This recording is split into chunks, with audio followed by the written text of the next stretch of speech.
लगभग 10:30 जस्तो भएको थियो। म कामबाट भर्खर घरमा आएर अनि कपडाहरू चेन्ज गर्दै थिएँ कि डोर बेल बज्यो कि अनि म त कस्तो सक्ड भयो क्या, ला कसले यति राति ढोकाको बेल बजायो भनेर। अनि त्यस पछाडि यस्तो डर लाग्यो, ढुक ढुक ढुक भयो। अनि मैले वान रिङमा खोलिनँ होइन, अनि छेउमा गएर यस्तो हेरेँ, भित्रबाट हेर्न मिल्छ क्या जापानको घरहरूको रुमहरूमा चाहिँ।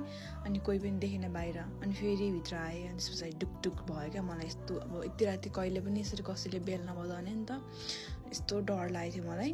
अनि त्यस पछाडि फेरि पनि बजाएँ कि, अनि ला अनि कस्तो डर लाग्यो क्या, झन् ढुकढुक भयो क्या। अनि मैले चाहिँ जापानिज भाषामा दारे देशका भनेर भनेँ क्या, अनि उताबाट एन्सरै आएन क्या। अनि फेरि ढोका छेउमा गएर हेरेँ, कोही पनि थिएन। अनि त्यस पछाडि एकछिन पछाडि चाहिँ अनि को रहेछ भनेर यस्तो ढोका बिस्तारै खोलेर हेरेको त कि मेरो बुढा पो हुँदो रहेछ क्या। यस्तो सरप्राइज भएको म त। एकछिन अगाडिसम्म कल गर्दाखेरि म आन्टीसँग बोल्दैछु भनेर भन्दै हुन्थ्यो है।